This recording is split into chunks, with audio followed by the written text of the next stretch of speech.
This meeting is being recorded. So I guess I spent the first part of this chapter wondering again, like the last chapter, why is he talking about this? But then fortunately, at the end of the chapter, he actually did tell us on this one, you know. So I guess if I, maybe just a general question, do we understand how what he's calling Lamaism, how does it fit into his theory of general economy and the other kind of issues he's concerned with? Because he clearly at the very end, is really clear. This is what I intend this to, and he put these two chapters together kind of like bookends from what he says at the end of this chapter. He saw Islam as one extreme kind of society and Lamaism as another extreme. And then he wants to show how both of them still fit under his theory of general economy. I guess is, maybe the strategy is, look, this theory embraces both extremes. Maybe the implication is, therefore, it would embrace anything in between, perhaps. So that's how I was reading it too, Nevin, because remember he was talking about, he actually quoted that British, don't know if I should call him an explorer, and the man actually had some kind of economic data. And it was just like, look at the sheer number of monks in the monasteries in Tibet and the sheer amount of resources that they are consuming. And he just basically said there was really no place for any kind of normal sized army, given that huge expenditure to maintaining the monasteries. So I thought Islam and what he calls Lamaism as the opposites, but still accounting for the consumption of energy. Yeah, like you said, this was their example of an equilibrium. And I remembered at the beginning of the book when he was explaining how the different ways different living creatures use energy, I forget what he said, but it was mentioning like how in certain ponds, certain species will just reach equilibrium and then they'll still have to excess stuff because all life has excess. But in that case, it was through heat. And in this case, it seems like it's primarily through sustaining the monks. And so this is an example, I guess, of an equilibrium. Like he says, it's different from all the other ones, but this is how it still works. So I think that was how I was trying to show.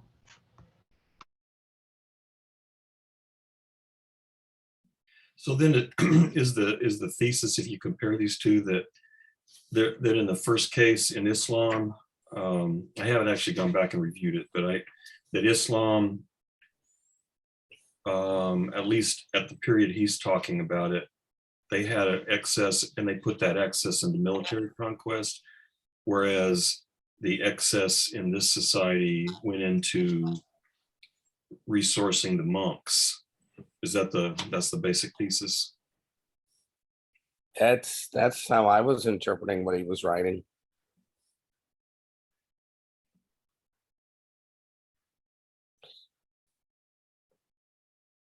And I I don't know that much about Tibet, but there was something that that our friend Bataille said, that was the Tibetans seem to have the sense of, oh yeah, we'll get these invasions, and then they get bored and then they go away. So we really don't have to actively fight them, because we're so far away from wherever they come from that they want to go back to where they came from. And so this will be recurrent but never permanent. And welcome to the Chinese Communist Party. But my sense is, if you really have that attitude as a people, that you'll have these recurring impositions on the part of foreigners, but that they literally don't last that long, then, and that's not only in, I'll accept for a moment that what he's saying about Tibet is true about Tibet, but strikingly, that was very similar to Chiang Kai-shek in nationalist China.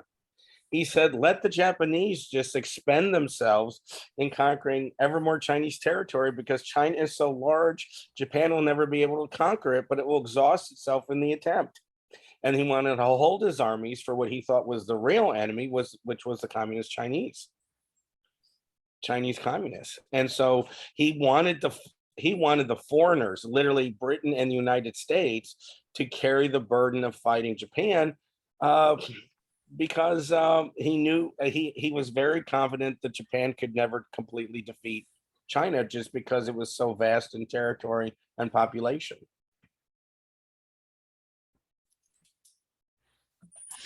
I mean, it seems like he wasn't exactly wrong, although it didn't work out for him. Right. Right. Again, underestimating the Chinese communists or the Communist Party of China.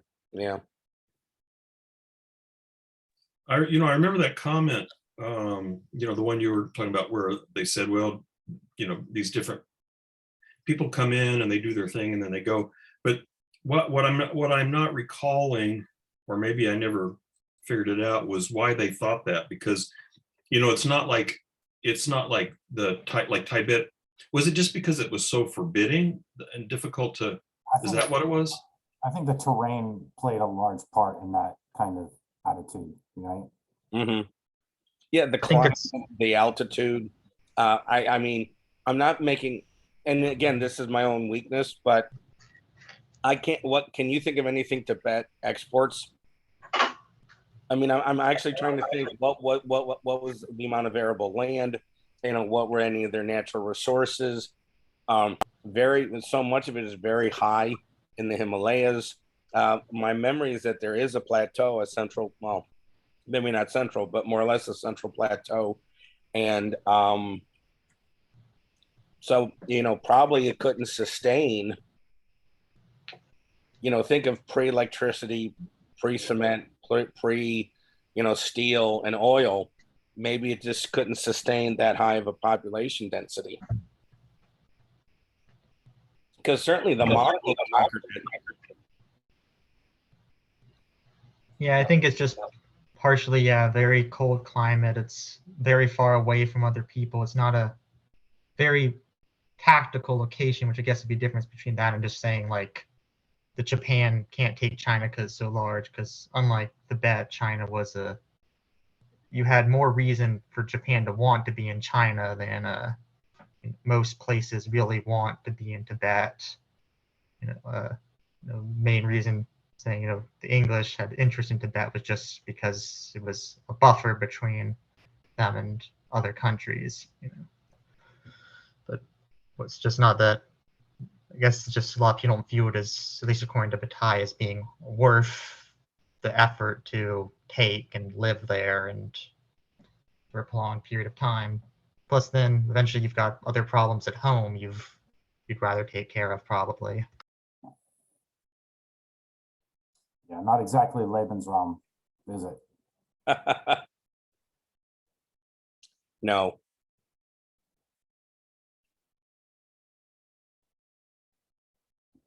Although if they find some rare earths today, it's, like lithium, don't let Elon Musk find out. Yeah. Oh, you may want to look, supposedly old Elon made a comment about Russia and Ukraine. That sounded kind of indifferent towards Ukraine. I didn't have a chance to really look at the whole thing. I'm not. I wish we could just launch that son of a bitch into the sun. The world would be a better place. I fucking hate that man. Definitely indifferent. Sorry. You could put him in one of his cars and then launch him. Take that back. He's not indifferent about Bolivia. He's indifferent about the Bolivian people. I just think it would be really funny if one day Elon Musk just gets run over by one of his own automatic cars. And then start Skynet. That would be perfect. That would be perfect. one thing maybe this is kind of following one of these rabbits down too far down the trail, but why is it that China was so concerned about Tibet? Why did they? I mean, because like if it really doesn't have any resources and it's hard to get to and so on, why was China so intent on taking it over? Well, the Western countries, Britain and the United States, finally during World War II recognized China's claim to Tibet under the previous Chiang Kai-shek government. But ironically enough, even though I've read, even though Bataille says, no, this isn't the reason for the Chinese claim, other international law articles I've read does say that they were China and Tibet were two kingdoms, but united by a common crown, right? The Chinese dynasties. And so the claim is the successor states are basically the nationalists and then the communists as a successor state to the imperial government is, well, you were under the jurisdiction of Beijing, even if it was imperial, even though it was a monarchy. So that's why you're still under us. A second reason that's not legal is if you look at a map of China, remember Mongolia is west of Manchuria, but it's fairly wide. And look at Tibet, and it's fairly east-west. I'm going to mispronounce this, but think of the farthest west Chinese province, Sinking. It's kind of spelled Sinkiang, but it's not anywhere close to being pronounced that way. But if Tibet was its own independent country, China would look like a very large capital T sideways. And I think part of it is just kind of like a geopolitical sense of the westernmost province of China in between Mongolia and Tibet would be, because that has the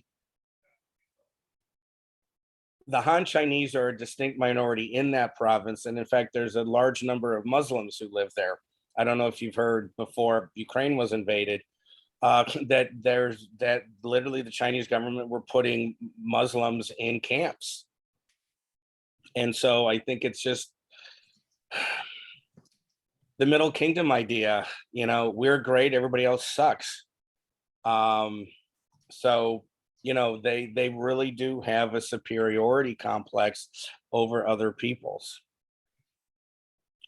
And, But I guess what I'm wondering is, I kind of understand, I understand the sort of the power, somewhat understand that, the power dynamics and the history and stuff, but I guess what I wonder is why do they even care? So, you think about Ukraine, that, with Putin, there's the history thing and, well, this is really part of Russia and all that kind of thing. But also, they produce something like 12% of the world's wheat. They have a lot of nuclear silos. They have resources that Putin wants. So it's not merely just, it's not merely just a historical thing. So I'm wondering, why, is that all it is? Is it just about, pride and history and, well, this has belonged to us, so we need to keep it? Why not just say, let it go? Who cares? But think of it, if Tibet is given up, I think China would cease to border India. And so that's, and think of how far West China extends into former Soviet Central Asia, Kazakhstan, Tajikistan, Kyrgyzstan. And so China can be more of a player in Central Asia. You can even think of it as greater Southwest Asia, take the old Middle East and put all the stands from Kazakhstan to Pakistan. And then China can have more of a role to play if it actually is in governmental control of of what it considers to be its Western provinces. I see. So it basically has kind of a strategic value for China's role in that part of the world. Exactly. Exactly. That makes more sense. Well, here's a little phrase I thought was interesting on page 106 up at the top, or a couple of sentences. He's talking about, this is in the section he's talking about the consumption of the total surplus by the lamas, and then Charles Bell's economic analysis of how many resources were sucked up by the monks. But at the top of that page, he says the creation of an army may have been rationally called for, but it was nonetheless at odds with the feeling on which life was founded. It nonetheless introduced a malaise into the country. To go back on so absolute a decision would have been to renounce oneself. It would have been like drowning in order to escape the rain. So I thought it was, it was interesting. He's bringing in again that distinction between the rational and the affective, because it seems like he's been all along associating rationality and reason with limited economy and with utility. What makes sense in terms of sort of utilitarian on a utilitarian basis. But that I think what he's suggesting is that what drives the general economy is not really rational considerations, but as he says here, it was the feeling on which life was founded. So that that the general economy, as it seems, if I'm understanding him right, is again, it's sort of a natural principle. It's a principle of the universe, the way that the universe works, the way life works. And so that even if, there's in some sense always this tension between these rational utilitarian concerns that humans have because we're rational, and then these I don't know, maybe instinctive is not the right word, but something more, I don't know, this sort of affective dimension that we feel. And so because that seems to be the implication here. Maybe raising an army would have been the rational thing to do, but it would have violated kind of who they felt like they were. It would have been to renounce their identity of who they were, the kind of people they were. I thought that was kind of fascinating. I mean, it makes me wonder in general. Again, I don't know if he has any sort of agenda here or a prescriptive idea of what people should be doing, but it's kind of an interesting tension there of how do you leverage something that is grounded in feeling.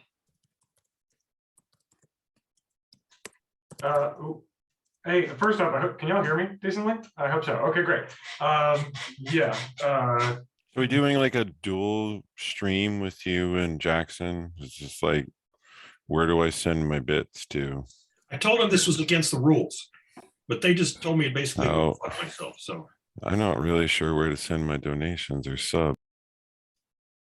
Yeah, well, for today, we figured we'd drum up a bigger audience, if we combined our intellectual might into a unified. So is this a raid? You guys are raiding? This is wonderful. Yeah, this is one of the first official moves of the coup. Hegel and Aquinas together at last, right, guys? Yeah, Aristotelian ontology. We were going to figure out what Bataille's meaning about the lamas. Yes, we figured it. The logic of excess. Yes, and actually, all I wanted to say was I wanted to make a comment on Nevitt's point about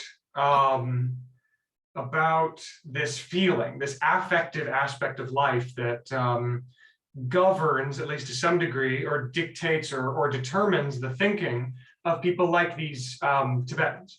And all I wanted to say was that I think, I don't know if this is right, I really don't know, but I think that Bataille is definitely putting forward this this theory of a force or drive, not only, like you said, Nevitt, in the natural process of things, but in the unfolding of human lives and in thought and logic, et cetera. The mental operations of persons. Basically, he's saying that this general economy thing, this system of excess is present, and that shines forth outside of or in spite of our attempts to rationalize. So we try to instill a military, but there's this affective, this excessive set of feelings that break the boundaries of all of our reasonable argumentation, and get us to do things that we might know rationally are not called for, but that are in a sense more important to us than what's rational. And I want to say I just totally agree with that. And I want to I guess I don't know why I want to, but I guess I kind of do. It's because actually maybe it's because of my excessive feelings, but I think that I don't know what Bataille's formula for this mental aspect of the excess is like. You know what I mean? How he's been talking about how excess operates, and he's been kind of pointing to examples of this experiential aspect of excess. I don't know if he has like a rigorous sort of formulation of this excessive aspect of life, and I don't think he would. It wouldn't make sense for him to do so, I don't think. But I think it would make sense for stuffy psychoanalytics to do, and they kind of tried to when Jacques Lacan theorized jouissance. Jouissance being excess enjoyment. He calls it excess enjoyment. And the basic idea of jouissance, and this is where a lot of neo-Hegelians get off saying that jouissance is very intimately linked with the notion of spirit, that it's this, it's another word for jouissance is our way of life, a particular way of life. And according to at least Malad Dolar, this psychoanalytic guy that I read, he talks about jouissance as this, and he very intimately kind of parallels it with spirit. He says it's like it's very intimately linked with the notion of spirit. That it's this aspect of our decision making or of our motivations that transcends or goes beyond or denies our reasonable needs or even personal requirements for self-sustenance. And so this excess, this jouissance, this excess enjoyment, we don't really have to get into the minutiae of that stuff, but like this, I'm just saying that there does exist a sort of formal roadmap of this excess. And from what I've heard, at least about this sort of excessive dimension of experience, we could point to it in moments where, or in cases of a feeling or an impulse that is so strong that it goes against or transcends or it overtakes, our priority given to like maintaining myself, my personal sense of security, where it's like, I'll fight and die. I'll sacrifice my life or my family's lives or my whatever. I'll sacrifice my life because that is not as important to me as maintaining my way of life. You know what I mean? It's okay to me to not have a military and it will threaten my life. And I understand that.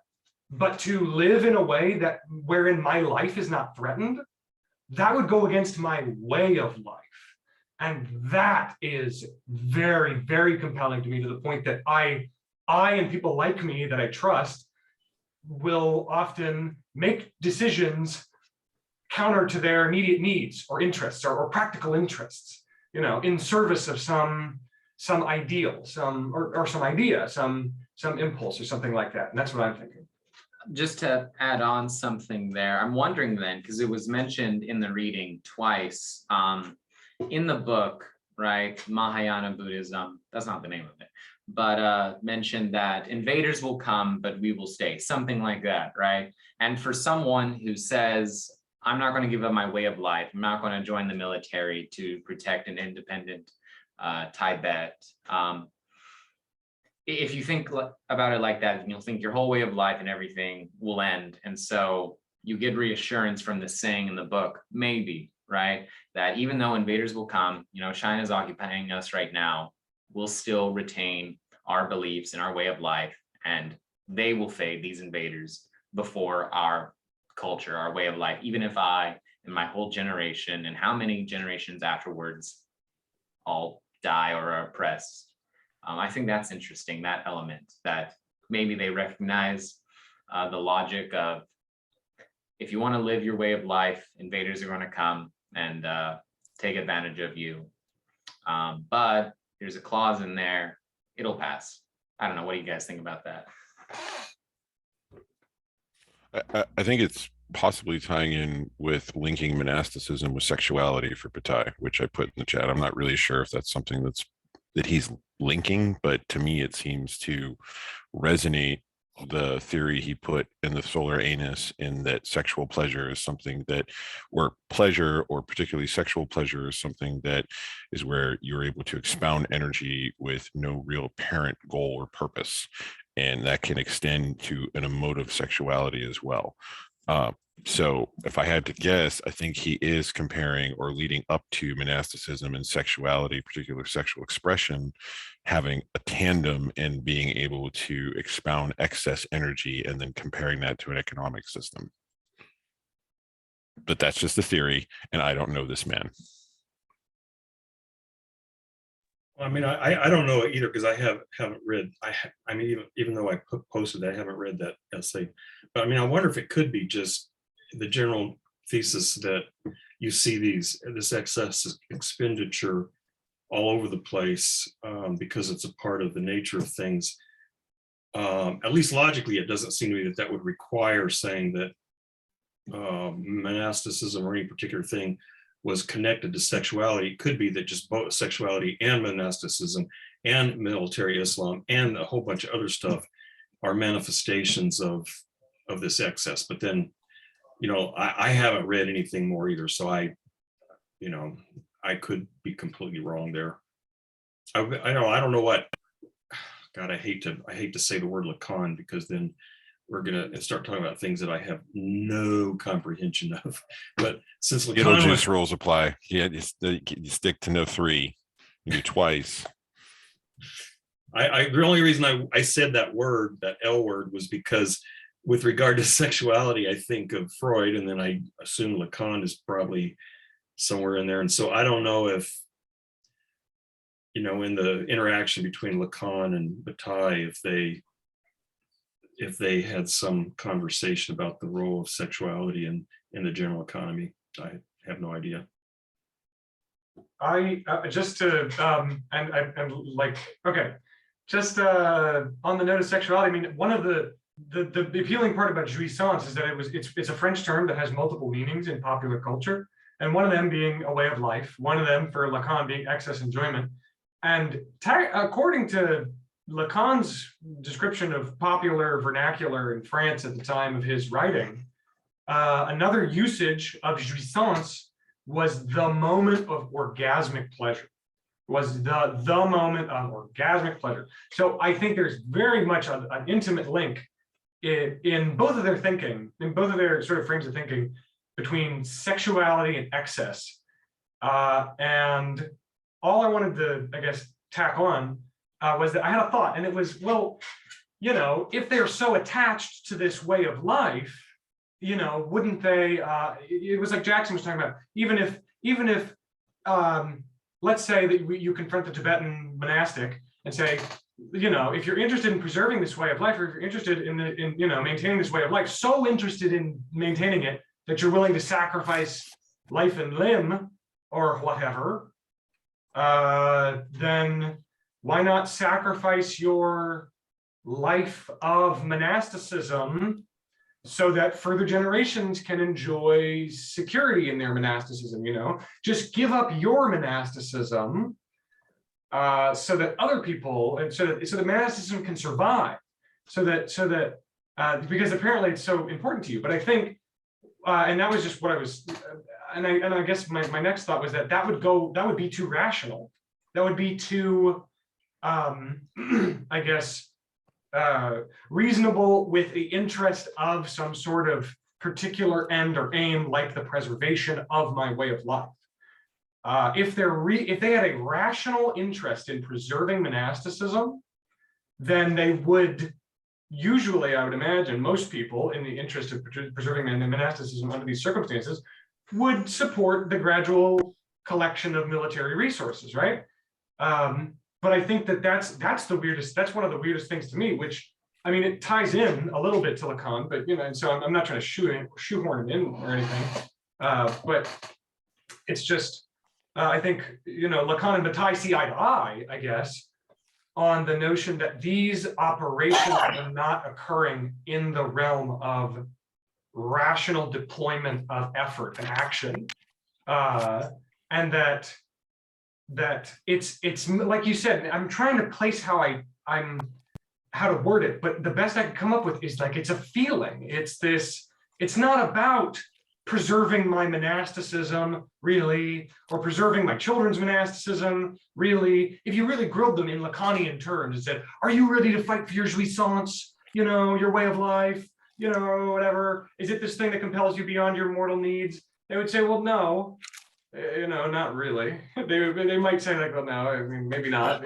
Or at the very least, you would say, okay, well, doesn't it compel you to preserve it with this militaristic thing? They would say, no, and you could say, well, what's your rational justification then for abandoning a monasticism to history and not arming yourselves, But Hunter, and they talk about essence, and I think that's where the seed of it is, and I don't know where to go with that. That's all. but I don't think it's necessarily abandoning their monasticism to this invading force. I'm thinking of the modern instance of Denmark when Nazi Germany invaded it. There was no military response on part of the Danes, and their parliament was still functioning a couple of years after the invasion. And out of all the occupied countries in Europe,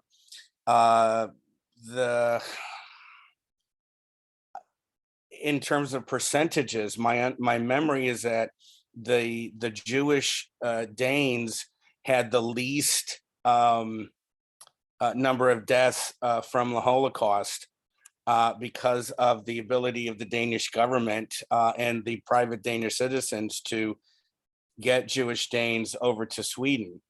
And so, I mean, sometimes not fighting actually is a way to protect, because then you're not going to create this huge angry action on the part of the military force who's invading you. Look at also in World War II, look at Eastern Europe. The one country that didn't fight, Czechoslovakia, and that had the least amount of damage of Europe between the Aegean Sea and the Baltic and Moscow and Berlin. That brings up something interesting. So do you think Denmark, it's a small country, it knew it couldn't fight Nazi Germany. And so they say, okay, let's think about this rationally. We care about the livelihoods of our people. And so if we just give in and then work the best we can with our Jewish citizens and send them over to Sweden, that's all good and rational.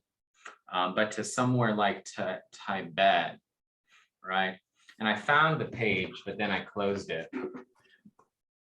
Here it is. It is of no use increasing the army in Tibet, for it is written in the books that Tibet will be conquered by foreigners from time to time, but they will not stay long. So there seems to be a rationalization also on the part of the Tibetans, right?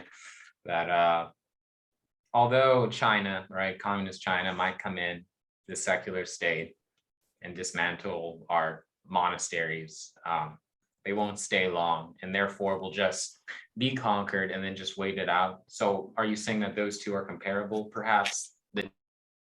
The Danish rationality and the rationality of the Tibetan, maybe? Yeah, I would just say it's not as odd as it first appears. When you look at the historical record at different times. Sorry, Hunter's computer is weird. And so this outsider, this English guy, and England actually had both the will and the means to fight. And that's why it baffled him, perhaps, was why the Tibetans wouldn't fight. Maybe because he came from a place that had the power. And, you have the British way of life with commerce, football, things like that, right? And they didn't want to give those up. And so they're like, we're going to fight for it. We're going to fight on the beaches. We're going to fight everywhere. And you should too, Tibet, right? And Tibet says, no. Yeah, but remember Britain, but you have to be careful. Britain was not willing to fight everywhere. The British were content to have Bhutan and Nepal and Sikkim. I think that's how you pronounce that little principality along the Himalayas, to have them be protectorates. Just like, hey, we'll oversee your military and defense. But if you don't want to eat pork, that's your business. I mean, the British did not turn Nepal, those Himalayan states, into colonies. They maintained their independence all through it. And I in effect, I think that's what Britain was and it's out of its own self-interest. I mean, could you imagine crossing the Himalayas? I mean, no, thank you.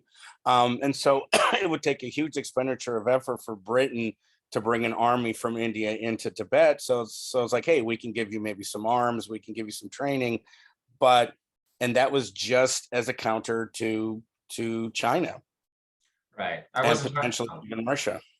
I wasn't trying to insinuate that Britain, would themselves go into Tibet to defend them, but rather when you look at this foreign country and you have reason to keep them alive because you have interest in India and you don't want Russia to go in there, right? The big, I forget the name of it, right? That whole world domination game that they were playing with Russia. Mhm. But they look at this independent country and they say, you need to fight. Should it come to war? Not us. We'll send you all this stuff. And we have this lovely little guy who's going to write an autobiography, but you need to fight so you can survive, because that's what it means to be a country, right? To the British, right? Maybe. Well, yeah, but obviously the Tibetans said, thank you very much for your advice, but no, thank you.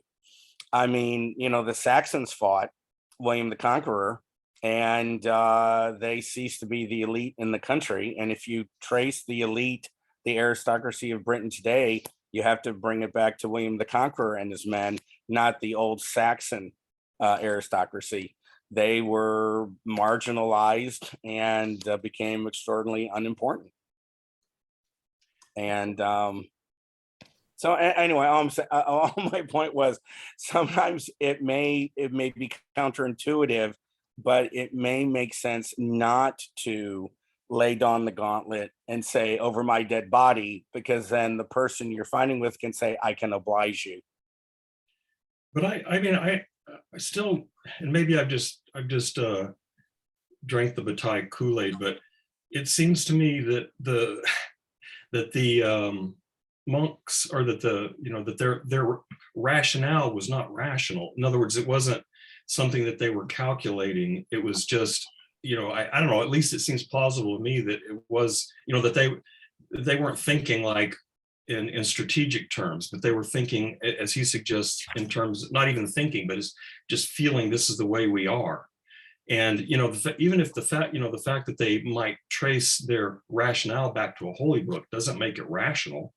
It just, because what the holy book says is not necessarily rational either.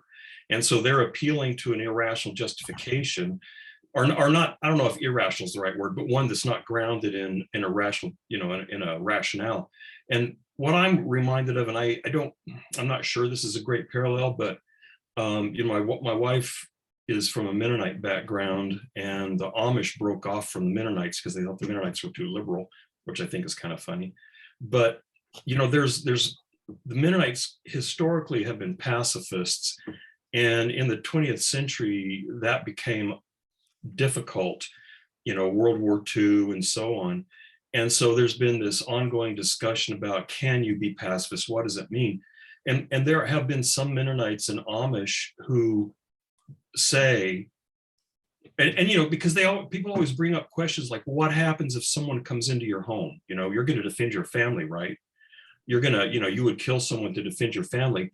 And there's usually a live discussion of people that fall on various sides of all these issues, but there are always some people that say, no, I would not. And it's irrational and it makes no damn sense. And, and they would say, well, what happens if the result is that you and your family are exterminated? Or what happens if the Mennonite population is exterminated?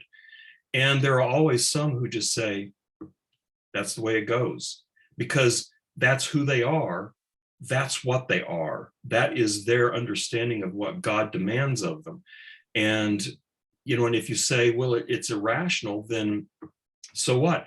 And you might be tempted to say, well, that's not passion or that's not feeling. But I'm reminded of, Kierkegaard's definition of faith. Faith is a passion.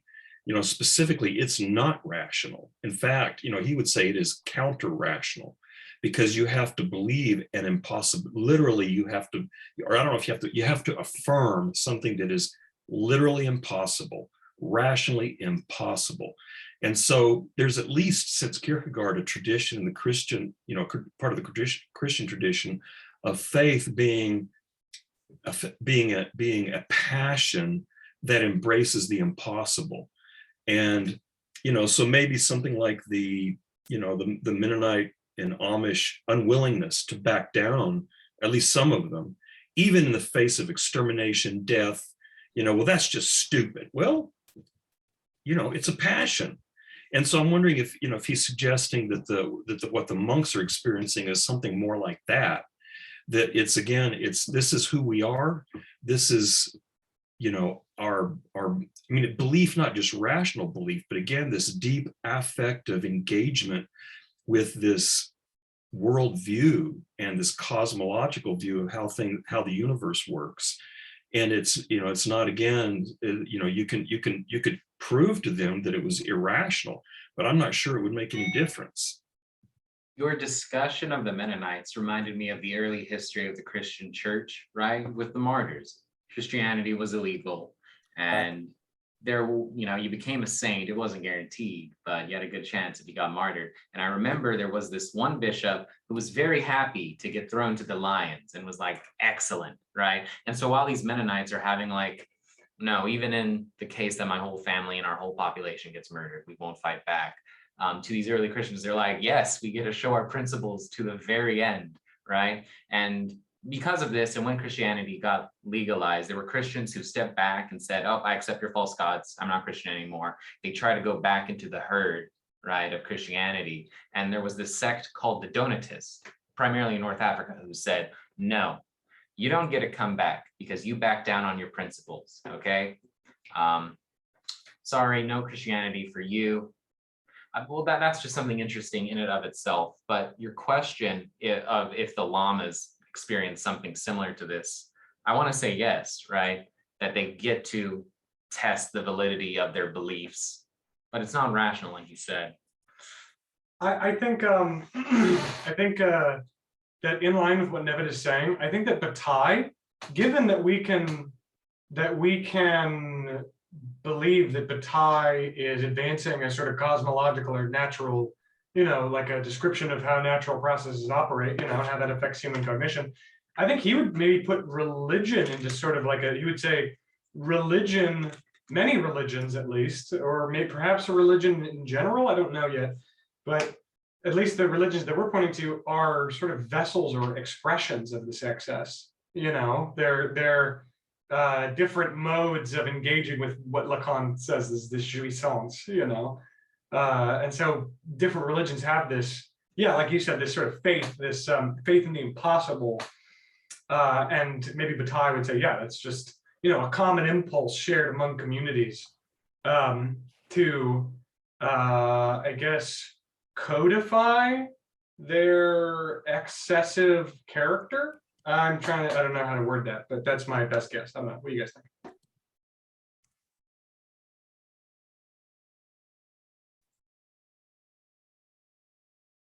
Also, I was interested in a thing that Eric said in the chat, is great power politics rational? And Eric, I wanted you to define, what is it, could you expand on that question at all? I don't know. Like between Russia and the UK, I think. Well, yeah, I don't know. What do you think, Eric? I don't know. Well, I was just kind of, where Bataille writes, the creation of an army may have been rationally called for.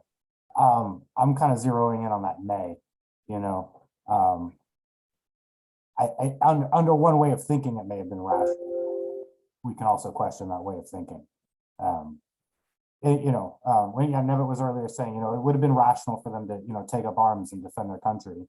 I wonder if that isn't just like one way of looking at rationality, right? Or ultimately, is this great game between Britain and Russia and China that they have to answer to? Is that a rational game?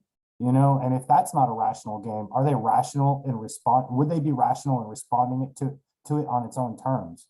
Another thing I keep thinking too is that, and I agree, like, when we started the discussion, we're talking about how a lot of these resources that went to these monasteries was this form of expenditure that Bataille is talking about. And especially because they were celibate, so it's not contributing to growth, right? But I also think maybe that, there's an extra energy, right? Hunter was talking more, about some kind of jouissance or some kind of psychological element. But I think of all these monks kind of sitting and doing this deep meditation on transcendental, ideas of, ultimate reality, and that you know, they're spending so much time in their thoughts trying to transcend time and space, so that when somebody comes knocking on their door saying, you know, I'm here with a big spear, and if you don't do what I say, I will put an end to your mortal coil. They you know, that's not a big deal, right? That's not, you know, that's you know, I'm already invested in thoughts of the beyond, right? So you come threaten this life, I'll have another one, you know, I'll have another one after this. So if they didn't already have a way of thinking, more or less rational, right? Or their own kind of rationality, a way of thinking with reasons about where they were in the world, what was important, what wasn't important. And this great game played between Russia, China, and India, well, not India, Britain, sorry. That great game may have been irrational to them. And so not indulging in that may have, from one perspective, it seems to me like they were refusing a form of irrationality and holding on to what they regarded as a rationality, which is a focus on, ultimate reality, not just China's reality, but, you know what I mean? Something beyond. I wonder if like all that, thought, all that meditating and, isn't a form of expenditure in itself, quite apart from the resources that go into it. That makes me think of, I'm just thinking of what he mentioned about like nothing is a pure expenditure, nothing's purely productive. And I'm just reminded of how like, kind of like a sense of productivity kind of comes out of all those expenditures, right? And is that not kind of what you'd be describing of how like their expenditure itself creates a sense of like, well, this makes sense.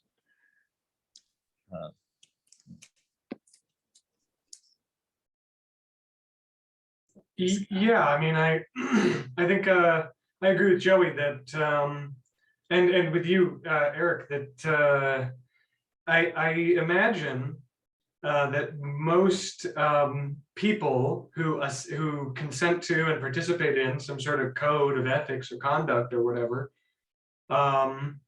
if you said, like, let's say, Bataille approached a monastic and said, so your people have embraced this this irrationality.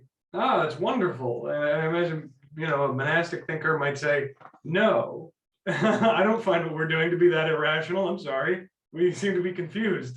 Or maybe, I guess it seems I get how it could seem that way, from your perspective, George. But I assure you that there is a rigorous, effort applied to understanding the more complex or subtle reasons behind what we do. Maybe the reasons that are maybe not so available to you engaged in these irrational games of power. We operate on a different sort of level. So, I mean, I'm just saying, like, a person, it seems unlikely that any person or group of people would describe themselves as adhering to a non-rational principle or a nonsensical, idea, I guess. So yeah, I'm in line with that. I mean, Kierkegaard did, right? And I mean, I guess I wanted to pose it to Neve too. To what extent did Nietzsche, right, recognize the limits of rationality? Oh yeah, I mean, the way I read Nietzsche, he thinks reason is primarily instrumental. That there's usually a pre-rational motive is driving our activity, and most of our rational activity is actually after the fact rationalizations. Right. So I mean, with that in mind, the Lamaists, where they're the pre-calculative, like the pre-mental decisions that they'd already made to stake their lives on, were just at odds from the what the Europeans had, right? Like for them to want to conquer the world, maybe there's no rational ground for that. But once they've decided that they need to expand, conquer the world, and create these empires, then they can employ rationality to affect that means, right? But as far as in the end, that was not necessarily a rational way.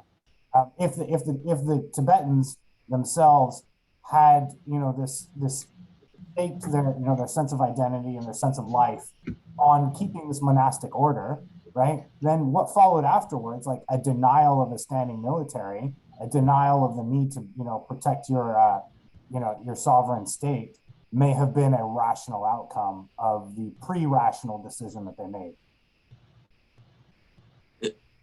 Yeah, and so it sounds like me, like Bataille is trying to say there's this like foundation of irrationality, if we want to call it that. And like I recall, I don't remember if this was, I think it was in some sort of secondary text, but they were talking about like Bataille's realization through giving all like these examples is that he can't offer us an economy that's going to be the general economy as like some sort of alternative to all these others. But rather like the general economy just ends up being like the other of any economy that we choose to look at, and that any of these kind of like rationalizations always kind of like initially come from that excess. And it feels like what he's saying is that it's like, or I mean, what y'all were saying is that it's always like kind of appropriated and framed in this like rational way from some set of values that come out of that maybe initial response. Oh yeah. Well, yeah, we were talking about the Aztecs, and you're saying like they seem so rational. I'm sure one of them, if Bataille went and said you're doing this for rational reasons, they'd be like, "What are you talking about? If we don't do human sacrifices, the sun will go out." It's pretty rational. Sun goes out, we all die. Even if it's it's obviously not true, but but of course Bataille would say it's a post hoc rationalization. I think it speaks to like the short circuiting of Bataille's project, because isn't he trying to point it out that it's irrational? And I think like, can you live in a manner that's affirmative of that? And I think the example of Kierkegaard, like that's an interesting one. I was reading some secondary source where it said like Bataille is trying to like repeat Hegel and Nietzsche, or he ends up repeating them, but in a way that's like different. I don't know how to talk about that too much, but the example they gave, or maybe it was a quote even from Bataille of saying like, Nietzsche went crazy. Like we don't need to repeat that exact effort of it. And when you brought up Nietzsche too, Eric, of whether Nietzsche is someone who might do that as well. And I feel like the writer in this person was saying like Bataille's trying to repeat something that Nietzsche was on about, but without going crazy. Then the guy was kind of making a stretch about Nietzsche going crazy as if it had something to do with his writing, but it was just an interesting thought. I see. Go. I'll just say one comment. I'll let you go. I do see Nietzsche all through this. So go ahead. No, I guess what I was like, I have a lot of notes. On page 109, he says, if the different stakes are all played on the same board, then Lamaism is the opposite of all other systems. It alone avoids activity, which is always directed towards acquisition and growth. It ceases, true, it has no choice to subject life to any other end but life itself. Directly and immediately, life is its own end. And this was the end of page 109. So there seems to be a very life-affirming component to what Bataille is saying, and that, and I don't mean to keep, well, I guess here's a pun intended. I don't mean to keep beating this point home, but it did make me think of a form of sexual expression through like masturbation. Like, when you have when I masturbate, it's a form of expressing or getting excessive energy out. There's no real gain in doing it. It's not like if I masturbate 7 times in one day, I obtain like a trophy or a prize. It is a form of sexual expression of excess energy. And what I found interesting is that each one of these systems that he's proposing, from monasticism to Islam, there's a rational framework to it, but like sexuality in humans, it's done in a way that kind of exerts this energy through an act of participation, either with yourself or with others in a communal form, that has no real goal and is only pleasurable, is only, I guess, efficacious of producing the desired result that you want when there is no real goal associated to it other than an expression of sacrifice. And for the monastics, there seems to be an affirmation of life. Like instead of having acquisition through military conquest, he seems to, in the last 2 pages, say this acquisition of expressing life itself through the monasticism of Lamaism is a way or another form of the expression of human energy in different assets, and hence why I'm kind of drawing the parallels, or at least I was mentally drawing the parallels of the activity of monasticism in any form of sexual expression. Because doesn't he, this is the first book, right, of the Accursed Share, volume 1, and aren't the further volumes, one of them's like dedicated to sexuality, maybe? One of them is dedicated to eroticism. Right. I know. I have the humor of a 10-year-old, but it's exactly that. I mean, it's like, I'm sorry, I was responding to the chat. I apologize. Ejaculating through the third eye. Yes, Eric, exactly.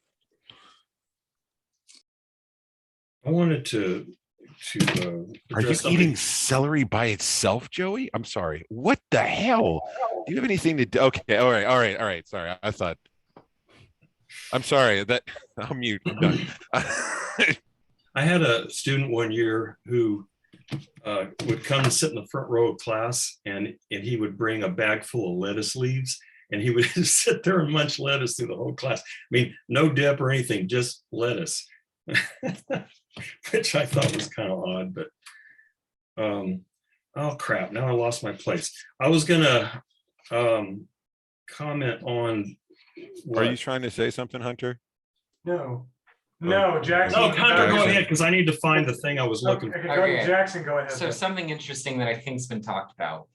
Ripley mentioned the Aztecs, right? It's totally rational to do human sacrifice, because otherwise, why would the sun, not come up, right? And so you have what we've been talking about, this excess, and you create, pre-reason for it, and then you look at everything rationally towards that end, right? And I was thinking of the Balkans, right? There's a text called the Mountain Wreath, which is the national poem of Montenegro, and in it, it gives this story of the Montenegrians defeated the Ottomans, great. But at home, there are some Montenegrians who converted to Islam, and we need to ethnically cleanse them and their children and everything to make Montenegro, good and clean again, right? And so they have a rationalization. They said, we fought against the oppressors, but they're still here with us, and so we're going to use our excess energy, in this totally unproductive manner of killing our population.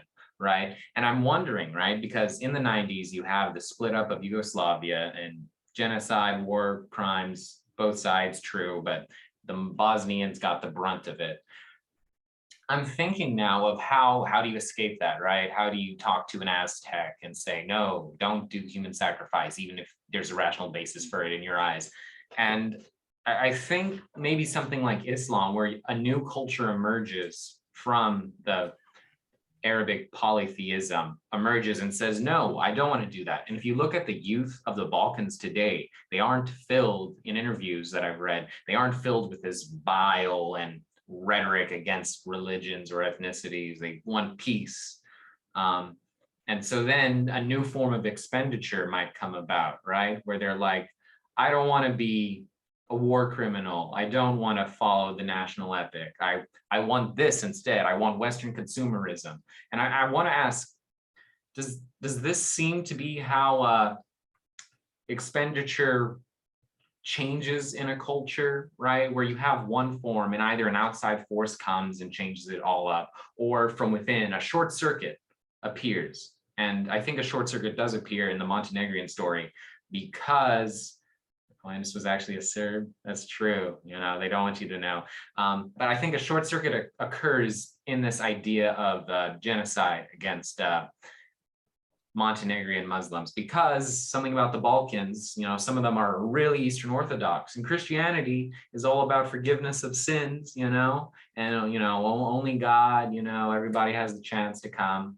And so you have this one pillar of Christianity, which in the epic poem, they love it. Oh yeah. Yeah. Yeah, sorry, I get distracted from chat. But perhaps within these systems, and even in the Aztec one, maybe a short circuit would have occurred. And they'd say, we're not going to do that as our form of expenditure. Instead, we're going to do whatever. Do you guys think that's how it might work? It was just a thought in my head, and I'm not sure if I'm just bullshitting right now. Just a real quick question. Maybe I wasn't attending carefully enough, but what do you mean by short circuit? What do I mean by a short circuit? So in electronics, right? If you want your toaster to work, the electricity has to go through and reach its end, great. But if you put a knife in your toaster, the electricity or something goes up in there, and now you're fucked.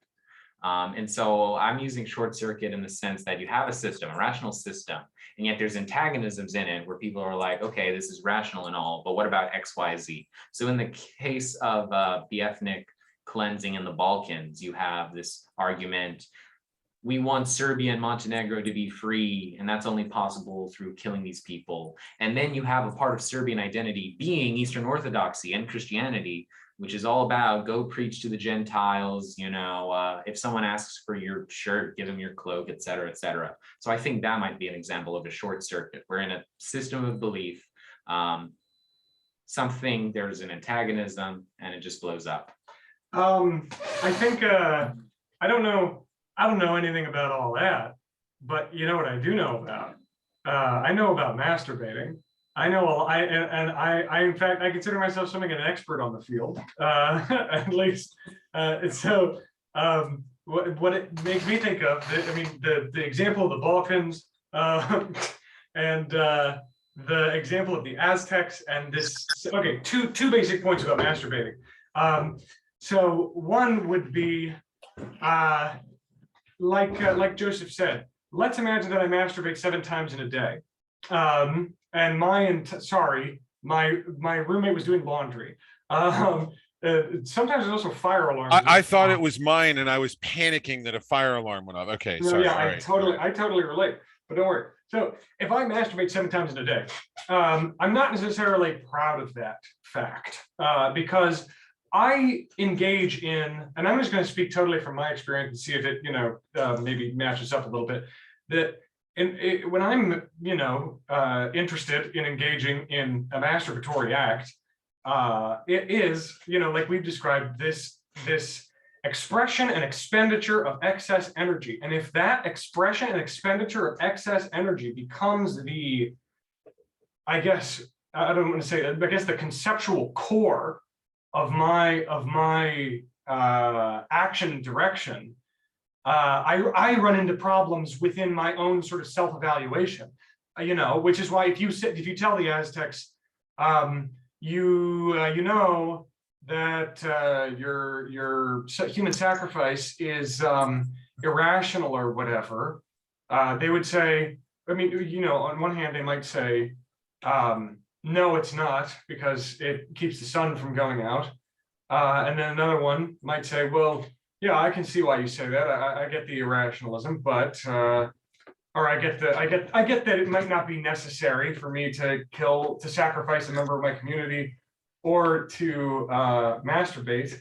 Maybe it's not totally necessary, but that's not the point. My life is not, I'm not a human sacrifice machine. Don't you sit there and call me just a masturbator. All right, I know that I'm doing it, but that's not my whole thing. All right, I do other stuff. I have hobbies and interests, and I go to school and I go to work, and I'm productive. All right, so let me do my thing. And so that's my first point, as to just sort of an experiential example to me, or illustration of that, like feeling that one's actions do, at least in some sense, have some formal structure that dictates them, that guides them. And the formal structure that guides my masturbation is that I'm not throwing my life away. I'm just masturbating. And we're not destroying the entirety of the Aztec society. We're just sacrificing people to keep the sun going. I'm just masturbating so that I can get on with my day, because yeah. But then another thing, the second point that I want to make about masturbating is in relation to this, what we can point to, I guess, this undulation in the expression of excess. Yes, I get that, Ripley. Bear with me, maybe. I don't know. But wait until the climax. Oh, but And you recently said everybody who's under Jesus can come. That made me laugh. But my point is, we talk about, let's imagine the Montenegrians or Balkan citizens, Balkan youths in a contemporary context, modern day context in 2022, who may not share the same sort of feelings or preferences in their mode of expenditure of their excess as their forebears. They're, the people who were their age back in 1990 who were committing war crimes. And I know this, I swear, at first it might seem very just vulgar and stupid, as most of the things I do, but it's like masturbating, and after the fact, okay, maybe this is just, I don't know, maybe this is too personal, maybe, but when I masturbate, I'm in a certain mindset in the mode of masturbation, and then as soon as the act is completed, I'm in a completely different mindset almost instantly. I switch to a very different relationship to myself and to my world and what I was just doing. I think, oh my God, what is this bull hockey on my phone, this baloney that I'm so invested in? Oh, geez, what is going on? And I feel this sense of self-doubt, and then that kind of arouses or this impetus for change, which then let's say I'm a big fan of Elon Musk or some, Joe Rogan and stuff, and I'm really masculine. I love Peterson. Yes, and Jordan Peterson, whatever. And I think I need to stop masturbating forever because masturbation is the devil, and all that does is expend my energy, and I need to focus on my grind. I need to invest in stocks and cryptocurrency. I need to stop masturbating. I need to drink, buckwheat smoothies and get my life together. And then I start doing this for a couple days because I'm all in it. And then people around me go, whoa, that seems kind of excessive, And then I think, oh, you're right. Damn, what was I thinking? I was really wrapped up in that. You know what I could go for? What I think I could do instead? And then I start getting ideas that remind me of my past self, And I like Nevitt described this image of this series of rebellions, against an ordered form that is then rebelled against by this excess of energy, which then is rebelled against by the imposition of a form, which then is rebelled against by this sort of excess of energy. I don't mean rebel in terms of like a conscious agent is rebelling, but I just mean there seems to be this sort of semi-cyclical character of going from one extreme dedication or commitment to another. And I was just drawing a parallel or an illustration. And I don't know. What do you guys think? That helps me. I was just gonna say, because on the note of the short circuit, to me the short circuit was like as if trying to affirm, which I slipped into the mistake of thinking that Bataille is trying to affirm the irrational excessive side. And I feel like how you just framed it of just like, well, no, it's just the natural process of like going back and forth. But yeah, I feel like maybe he's trying, or he at some point tries, or maybe people read him as trying. Like the secondary sources I read make it sound like Bataille fails because he's trying to go completely on like the side of excess. And yeah, like what you're saying of just like, oh no, my whole existence is not just to masturbate. And then trying to go the opposite extreme is just like, oh, that doesn't work either. It's really fascinating me too when you think about it in terms of short circuiting and masturbating, is that if you look at a capacitor, when it's overloaded and it short circuits and it blows up, the function of the circuit board in and of itself stops performing. So the circuit board in a way is, we can draw some parallels with, I'm guessing, and I'm just as an idea I'm working out, some form of utilitarianism. And when you have a short circuit, it completely removes the functionality, the purpose-driven nature of the circuit board, so that it doesn't become the thing. It's completely derived. The circuit, whatever circuit it is derived in its functionality, so that when a short circuit happens due to an overload, it removes itself from the functionality of that circuit board. So in a way, it's like when you masturbate or stop masturbating and think, I'm going to drink buckwheat smoothies, as Hunter pointed out, and I'm going to be very productive, and I'm going to be a new system, and I'm going to do something with my time, and I'm going to write the paper, and I'm going to work out. And all of a sudden, you just can't process all of this into an outlet. It's not I guess it's not producing the, I keep using this word efficacious. It's not producing the desired result.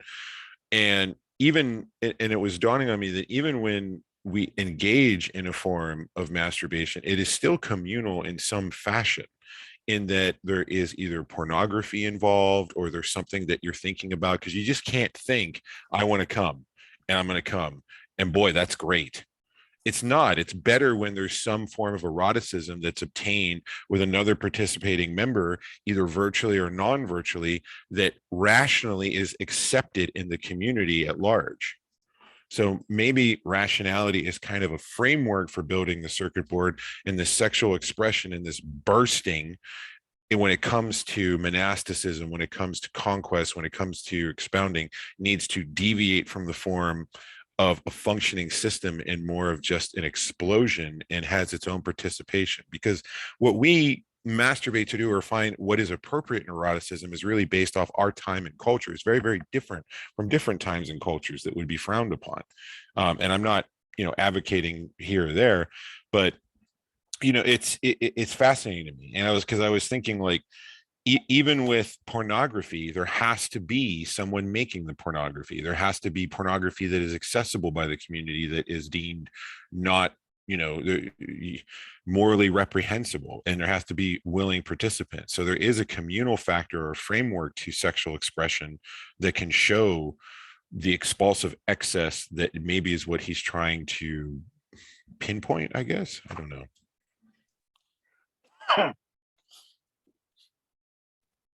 So the sense I get is that the general economy is doing whatever the general economy is going to do. And because of the kind of rational utilitarian creatures we are always trying to make that work. But that it's kind of like trying to keep weeds out of your garden, or, trying to keep things from falling apart. The general economy is always going to be cutting through. And so I'm just wondering if part of what he's doing is just saying, look, here's all these ways that people have tried to, rationalize human life, and the general economy always bursts through in one way or another, because that's just the way it works.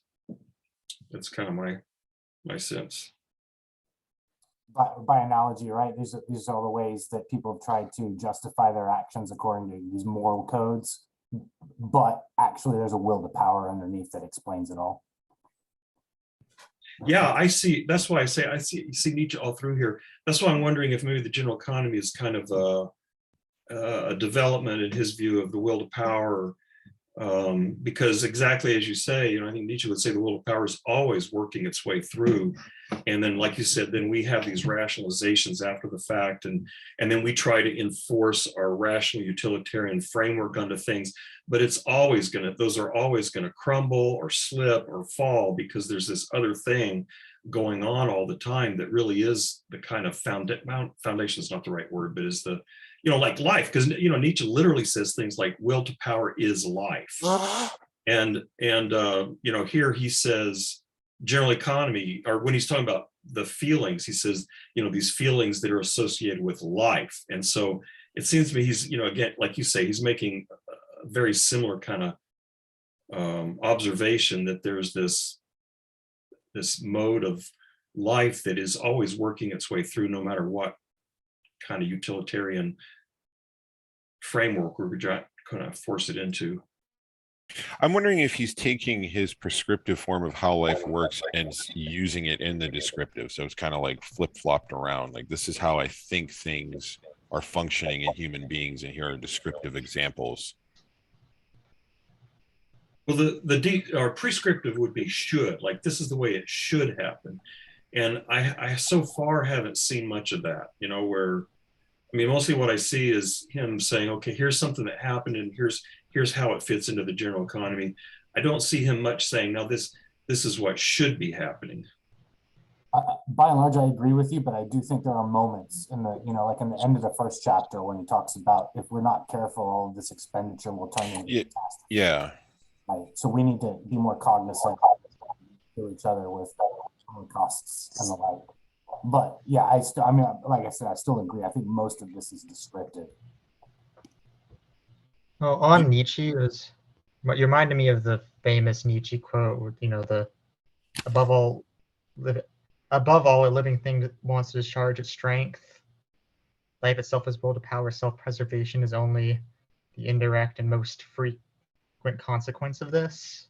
So yeah, I think it's done. I think that's also he's following that. Where it's like, yes, obviously, people will think, I'm doing this because self-preservation, like the Aztecs would be an extreme version of this, but it's only really it's all really for Bataille, it's all really just for Nietzsche, it's all really it's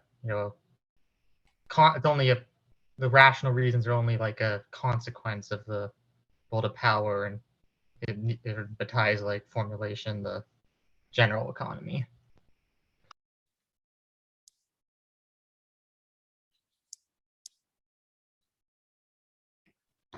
So I'll jump in here with something all the way back to something Eric was saying when he said maybe the monk's contemplative life is it's itself a form of excess. And I was reminded of this passage way back at the bottom of 73 and top of 74 in the section on potlatch where so at the bottom of 73, this compromise given in our nature heralds those linked series of deceptions, exploitations, and manias that give a temporal order to the apparent unreason of history. Man is necessarily a mirage. His very reflection mystifies him. So intent is he on grasping the ungraspable, on using transports of lost hatred as tools. Rank, where loss is changed into acquisition, corresponds to the activity of the intellect, which reduces objects of thoughts to things. In point of fact, the contradiction of potlatch is revealed not only throughout history, but more profoundly in the operation of thought. Generally in sacrifice or in potlatch, in action, in history, or in contemplation and thought, what we seek is always this semblance, which by definition we cannot grasp, that we vainly call poetry, the depth or intimacy of passion. We are necessarily deceived since we want to grasp his shadow. And so there he seems, and I don't know, he seems to, at least in some degree, link the intellect with a kind of excess. And, well,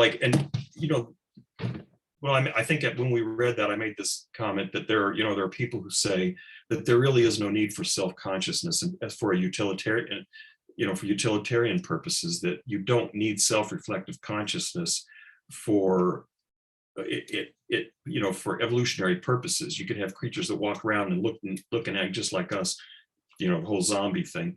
And so, so maybe consciousness itself is sort of an excess. I'm wondering if Bataille is suggesting that. And then contemplation, surely, it would seem like that could very well be a form of excess. You get this energy, it doesn't have anywhere else to go. And so one of the places it can go is into this interior life. And I'm again reminded of Nietzsche's thing with consciousness being, at least on my reading, consciousness being largely a result of internalized aggression, which is internalized will to power. So when we were unable to express our will to power outwardly because of social constrictions, that it forced us to feed that back into ourselves in a sort of masochistic way. But what that ended up doing is it ended up expanding the entire world of consciousness. And I'm wondering if Bataille is working with something similar, that there's this excess power, and when it, for whatever reasons, like in the Lamaism, it finds no external expression. Not only does it turn into this monasticism, but even within monasticism, it turns into this expanded world of consciousness and contemplation and so on. That energy goes into that place. Yeah, and I'm also kind of like, and I know this, we probably will have to flag this. I swear I'm not, well, whatever, maybe I am a perv. I don't care.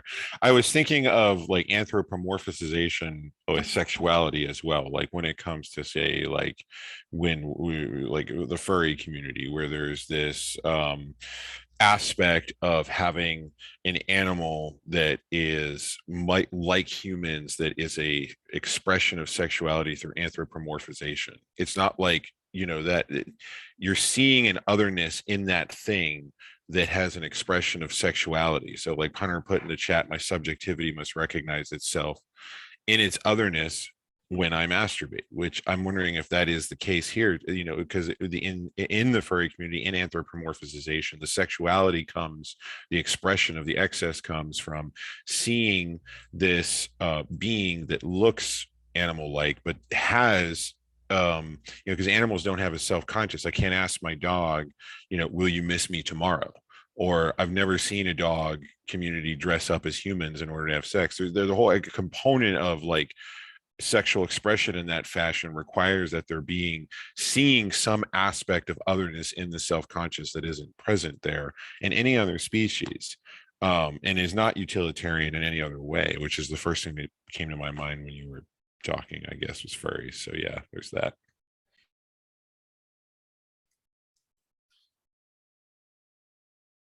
This is a bit unrelated, but this made me think of I don't know how you say Feuerbach, the young Hegelian.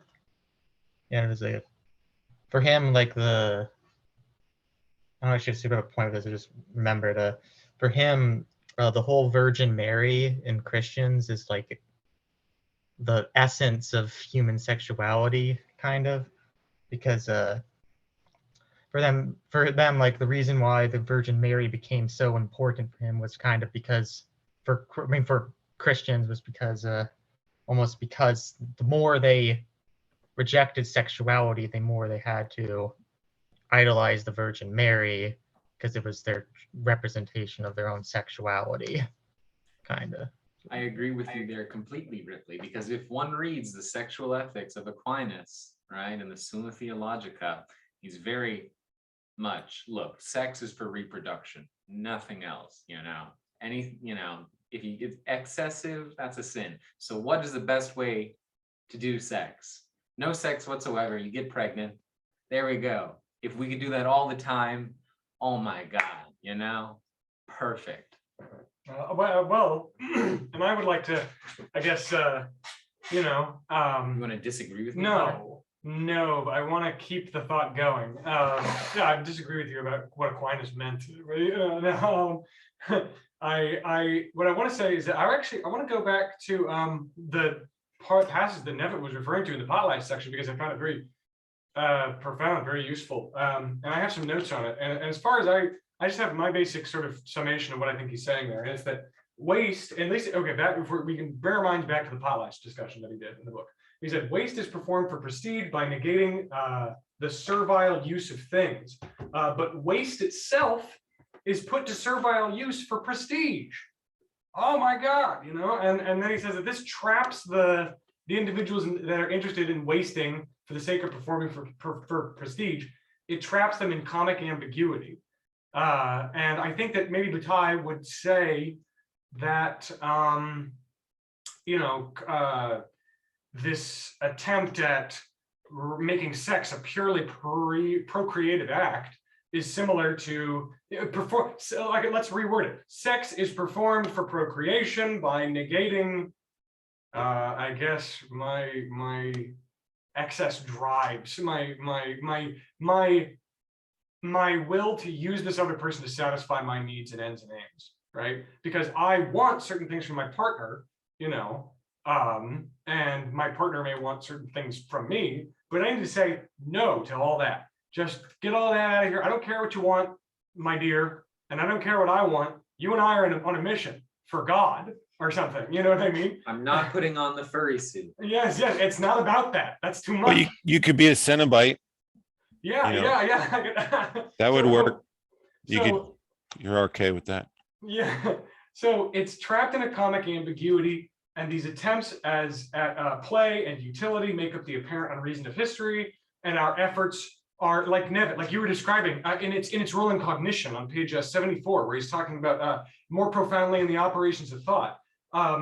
It seems like he's saying that there's this effort in thought and cognition to basically grasp the ungraspable, you know, and like you were saying, Nevitt, before, that it seems like, or I think it was actually Joey, I think you might have said it, that the general economy this other economy, this other to whatever rationalization we perform. It's the ungraspable thing that we're trying to grasp. And it's an insubordinate thing that we seek to subordinate, and it disappears before we can grasp it. And this is just a thing that seemed interesting to me, is that it seems like Bataille would say, yeah, it's because it's this excessive character, that kind of overextends past the boundaries of whatever sort of system we employ. But I think that, and I don't know if I don't really know, and this is a point of fact, I really don't know if this is like a sharp point of division between Lacan and Bataille. It might be, or they might see eye to eye. Maybe I'm not catching it. But I think Lacan would say that he points to a very similar thing. He says, yeah, we do try to grasp the ungraspable. It's called the impossible object. The impossible object of our desire that we circulate around infinitely, like capital N or capital K knowledge. Capital K knowledge is proper 100% certainty knowledge, and we circulate around it. And our detours and deviations around knowledge are where, we can find anything like real certainty or whatever. But that's beside the point.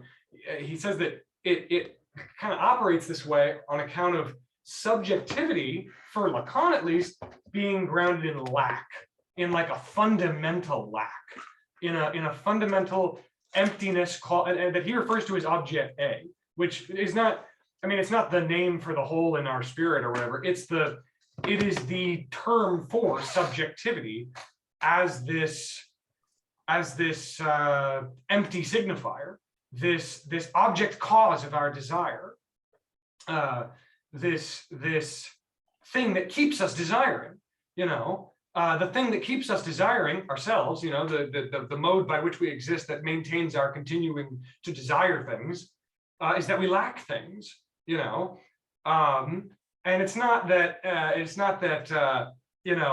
my object A is this thing that comes in when I see a beautiful chocolate cake or a beautiful woman or something, or some pornographic art, and the object A is my convincing myself or whatever that when I get it, it'll be so sweet. I'm fantasizing. It's the fantasy. So Lacan says that we have a lack that we cover with a fantasy. I think Lacan says that we have a lack that we cover with a fantasy, and this fantasy is not, when I'm fantasizing about how delicious that cake will be. The fantasy is that I want chocolate cake at all, and that I don't just want to sit here and rot. Which I think Lacan points to as a really important part of our experience, is the capacity to sit there and rot, and this fantasy frame that keeps on lighting the fire under us and saying, no, you want things, you want to move. The world needs you to chase dreams, you need to do something. But instead, it seems like, and I want you guys to tell me if this, is anything for y'all, or mixed, you think, I don't know, that it seems like Bataille would say, no, it's not necessarily that we are just empty vessels that need to be illuminated with a fantasy, but that we have that if that fantasy is constantly there, wouldn't it be fair to say that we are constantly in this state of putting ourselves out there into the world, and it's this constant drive of desiring and acting it's how it plays out and how we tamper that. That's basically how we structure society, and what moves history. The seeming unreason of history is this constant presence of this motivation of desire and of excess, this excess set of affects and feelings, which I guess maybe the principal difference would be Lacan would say that, that's all just a fantasy that's used to kind of, that's just a part of the mechanisms of being a subject. But I guess functionally, I don't see what the big distinction is between the two, I guess, is my thing. And I don't know even why I feel like there's a non-sequitur. Well, I know I really appreciated the point, and the whole time I was waiting, I was like, maybe Hunter knows something I don't, because to me, it does come down to like, I don't see the difference functionally. And but is that not just the difference? Is this not the same thing as like the difference between Deleuzian positivity and and then the psychoanalytic lack, which I have heard people say like those are totally different, blah blah blah. But I still don't. I don't know. Maybe my framework is just biased and stuck in one or the other, and I don't really notice which bias I'm for. But they present themselves as the same. Maybe I just want them to be the same. But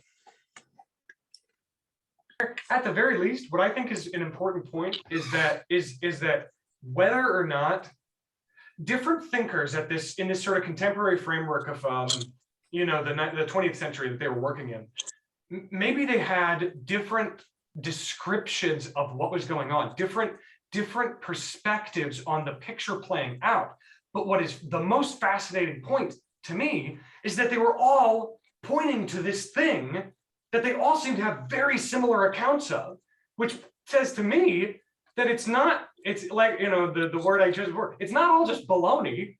They're all pointing, Deleuze, Lacan, Bataille, they're pointing to this excess or lack, this not quite fitting into a boundary.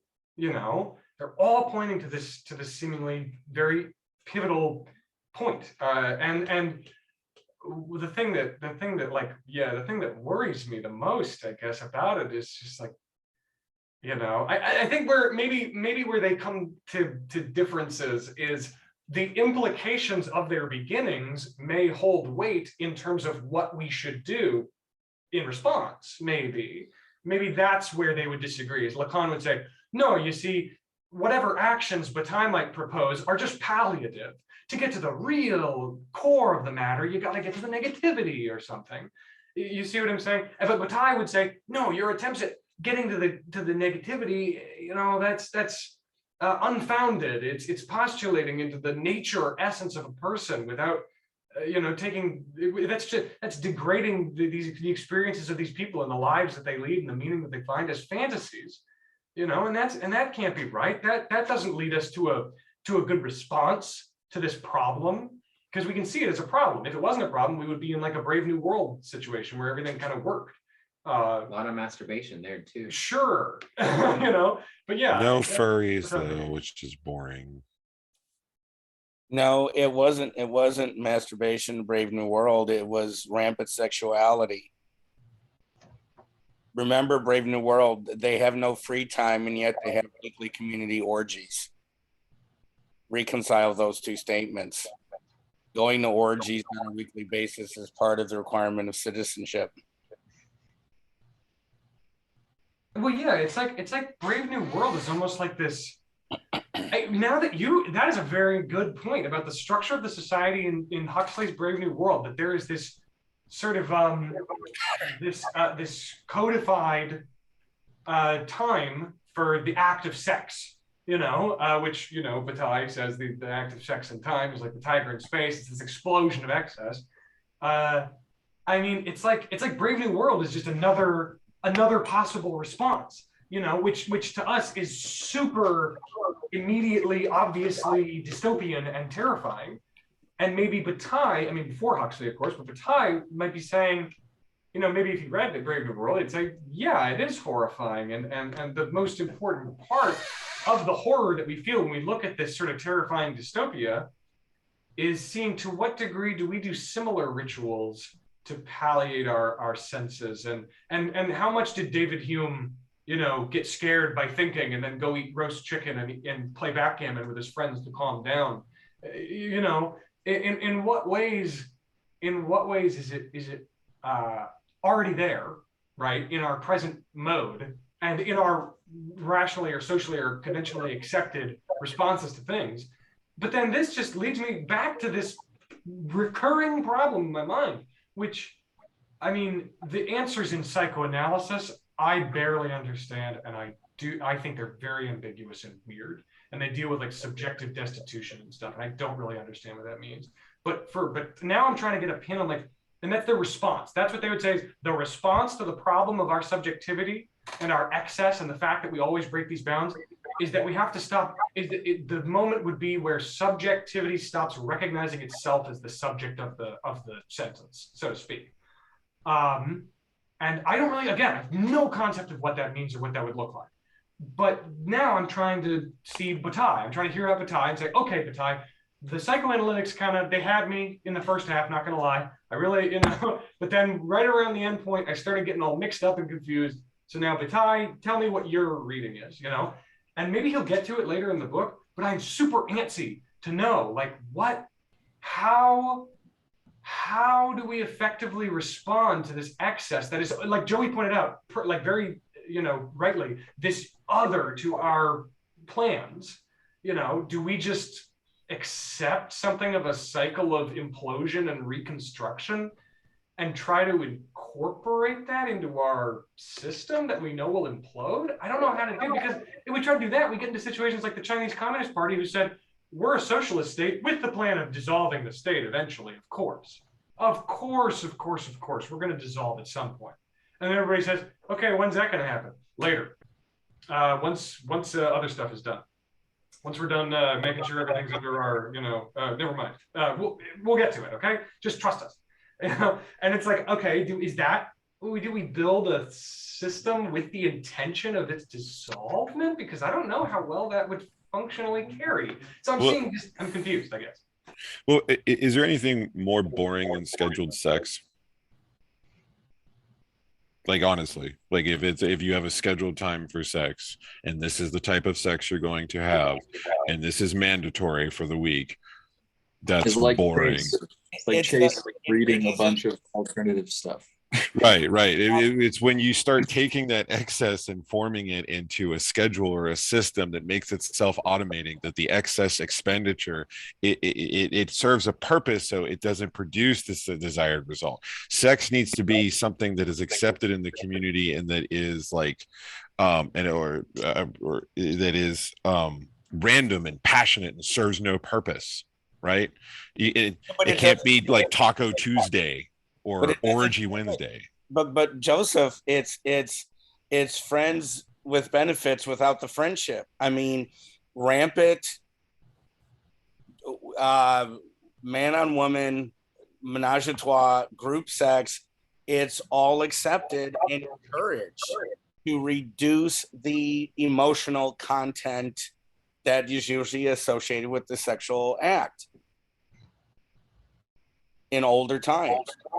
That's what I mean, in older times. Yeah, I mean, I remember a student of mine saying that he would have sex with any number of women, and he had he was attracted to them sexually, but he had absolutely zero emotional connection to them. But if he was going to lay on a couch and suck face for an hour, well, he'd have to have an emotional connection. And when I shared that with my mother, obviously, not using really slang language, her mouth dropped open. And it was inconceivable to her that the most personal of physical contact would be something that would have no emotional contact whatsoever. For her was just very strange. But Brave New World was promoting that in terms of it wasn't literally even law, it was social norms. And you yourself would say to a friend, you had sex with the same woman this whole week. Now you better get out there, and you better start, screwing other women. Because that was the norm. Yeah, I'm thinking of like the rank and the values that show up in that statement, though, of like what, it's maybe easier for, just some male to feel like it's a productive endeavor to like sleep with a woman in that manner, while like, laying on the couch and like intimately bond, like maybe that just doesn't plug into the values of his sense of productivity at all. Like that's not productive. I can't tell that story to people. Like, who's that going to impress? Why does that make me feel better about myself? And I'm also wondering if that's why Bataille is so prevalent and popular in the polyamorous community as well. Slightly off topic, but because we're talking about Lacan, reminded me, and I have to correct something I said in a previous one. Was half right when I said Bataille met Heidegger and there was a photo of it. I just got the wrong Bataille. That was actually his wife, Sylvie Bataille, with Lacan. They married Lacan. And that was also but she kept the name after Bataille cheated on her. It's complicated, but yeah. Good question. How I do you don't know know? if this Bataille ever met Heidegger. How do you know that Bataille is popular in the polyamorous community? Was there Oh. like Q&A? Well, I have multiple friends that have told me in group discussions outside of this who are practicing polyamory that it is something that is extremely well read and versed in that community. We'll go with that since this is going to be on YouTube and I don't want to say it. Now, again, it's just my individual experience. So that's not really something, but the community that I'm aware of that I talked to was very excited when they were hearing I was reading Bataille. All I have to say, in conclusion, Chase, when you upload this video, number one, make it for adults. Number two, have the thumbnail be a furry. I think that's important. I think a Cenobite would be better, but that's just me. Nothing's rated R about polyamory. Yes, but if you use a painting of full frontal female nudity, it's not pornography, it's art. And also put a furry in there, Chase. That's very important.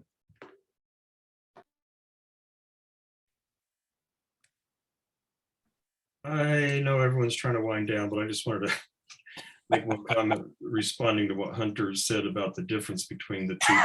I don't know Lacan at all, but you know, one of the senses you get from Nietzsche, and I suspect from Bataille, is that all this excess is an expression of affirmation. And you know, there's an affirmation of life and an explosion of life and all that kind of stuff. But if, you know, if Lacan is saying that all of that is really just something like a fantasy in an effort to cover up a fundamental vacancy, a fundamental vacuum at the core of humanity, I don't know if it has any practical differences, but in terms of creating a different kind of attitude and feeling about life, it seems to be they could be there could be a pretty profound difference there. So yeah, sorry to kind of drop that and then say, okay, now we got to quit. No, hey, I'm in favor of that comment and in quitting. I like that we can at least point to a difference of attitudinal and responsive conceptual elements of the schools of thought that we're talking about. We can look at those as key distinctions. And I'm really excited about the next couple readings because maybe he'll answer some of these questions. Industrial. Whee! Yay! Because of all you friggin' communists, you want to read a critique of capitalism. You had your Buddhist day, old man. Yeah, we You're read done. all about your Buddhism. Okay, it was fun. Your llamas, whatever. All right. Here's my Buddha with a Ranger Station is an IPA made by so this Buddha likes IPAs. I thought you were awarded biggest ego in Buddhism. Third year in a row. Let's go. Yeah, that's You're right. working on deleting the self. This is my reward for having annihilated my ego. A trophy. Yeah, a trophy. Alrighty. Okay. Well, good recording. Please. For you to annihilate your ego. Okay. Bye, guys. Bye-bye. Good discussion. All right, Bye. yes, good discussions, everybody. I thought this was really good. All right.